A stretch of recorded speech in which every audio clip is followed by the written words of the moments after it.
Namaskar.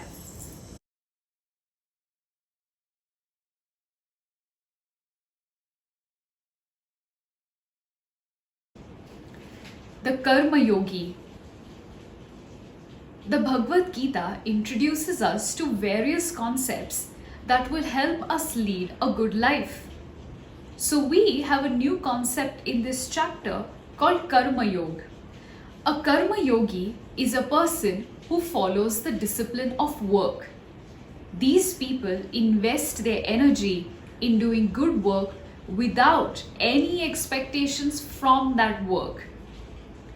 This work is the physical work of moving your hands, your legs, etc. In a similar way, we have Sankhya Yogi. This person is a follower of the discipline of knowledge. These people use their mental energy to do work. Does this mean that if you choose one path, you could ignore the other? Well, it's not quite that simple. As a Karma Yogi, you're not only doing physical activities, but your mind too is thinking, isn't it? You may ask several questions. Will this work out? Will I have to do this again? What if it's not up to the mark? Etc. If you wish to truly follow the path of a Karma Yogi, you will have to develop your intellect to keep these thoughts aside and stay focused on the work itself. As a Sankhya Yogi, you can't be expected to just give up on everything, go live in a secluded place, like say the mountains, and meditate all day long. You might want to try, but is your mind really pure? Are you sure you're not thinking of anything? Say, anxious about an impending news, desire for something that you saw, dislike for something that didn't appeal to you, or longing for something you're missing. Not possible, is it? Therefore, you will be required to do some action in order to calm your mind and take it away from these thoughts. Only then can you find success as a Sankhya Yogi. Lord Krishna is advising you to avoid speculation. You know speculation, right? It's guesswork. So avoid doing some kind of guesswork about any just one thing, because it's quite likely you might not be able to achieve your goal. Instead, have a good mix of the two, action and knowledge, depending on the situation and your temperament as a person. Human beings and their types. Human beings are an active set of lot. I think you'll agree with this. They're always up to something. Some are professionals and work as teachers, doctors, scientists, security forces, etc. Some work even harder trying to keep everyone at home happy, like our busy mums. And then there's people like you doing a million things like eating, sleeping, playing, studying, helping, and whatnot. Now, these activities just don't happen on their own, do they? If you're a teacher, you must use your intellect to teach knowledge to young minds of tomorrow, like yourselves. If you're a security force, like in the army, the navy, or even the police, you have to be physically ready for combat. And when you're sleeping, well, you need your body to lie down and your brain to help you dream of the next trip to the amusement park. So no matter what you do, your body, your mind, and your intellect are always active, if not super active. And these three, the mind, the body, and the intellect, says Lord Krishna, help us perform the work. According to the Vedas, the nature of human beings is of 3 gunas or modes. This means that there are 3 types of human beings. The Sattva mode is a mode of goodness. The Rajas mode is a mode of passion. The Tamas mode is a mode of ignorance.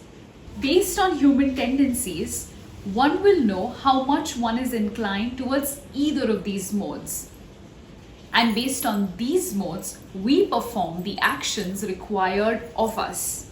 If you like to think, get to the bottom of things, then the path of knowledge is a good option for you. If getting involved hands-on delights you and you love to get things moving, the path of action might be of interest to you. Better still, you can always switch between these paths. Nothing is set in stone. These types of human beings, along with your interest, will help you decide what path of work you should take. Knowledge or action? Wait, there's one more important thing to note. Irrespective of the belief you have, laziness is always a bad idea. It makes you a sloppy person. Your intellect is sharp, and if you keep yourself involved in various activities, it can get even more sharper. This means that you would be able to dispel, means drive away, ignorance and make better decisions in life. Even our Vedas have certain activities that keep the human body and mind active and does not let us stay idle for too long. Better get off that couch and off to doing something meaningful. What say? Should I be thinking of the work I do? If we take a look at the things around us, we have both a positive as well as a negative idea about it. For instance, when it rains heavily, we are thankful because now we will have water all the year round and our farms will receive plenty of water supply for a good plant growth. But a heavy rain can sometimes be a bad idea too. What if it starts to flood? What if plants, animals, or even human beings wash away due to the force of water? What will happen then? In a similar way, Lord Krishna speaks of the work one does. If you're going to work thinking that this will make me happy or I will get something good in return, you are gratifying or pleasing one or more of your senses. You are doing this with the expectation of something in return. What good is that work? Didn't we discuss that work is to be done without expecting anything in return? So what should we do? Lord Krishna suggests that in order to do good, perform your duty as if it were an offering to a higher authority like the creator of this universe. It's like how you offer modaks for Lord Ganesha. You know Lord Ganesha will love this and you will put your best efforts to make some awesome modaks. Similarly, think of the work you do as an offering to the biggest creator. In fact, the creator would be so happy with you that they might shower you with their choicest blessings. And you'll experience joy at this. If you start thinking about the work as an offering and expressing your gratitude, this same work will start looking different to you. It may no longer seem like a long, drawn chore or just a boring task. Just look around you. You can see the bright sun in the sky that offers you light. You have a large blue sky that sometimes gets adorned by a rainbow. You experience beauty in flowers and trees and so many other things that give you joy. More so, you breathe air around you and seek nourishment from the earth that helps keep you alive. Is the universe asking you to give something, like pay an entry ticket each morning to watch the sun? Does the creator ask you for anything in return because you enjoy everything it has created? No.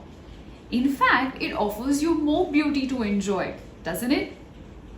How fair is it for you to ask for things in return then? All that matters is the spirit in which you work, nothing else.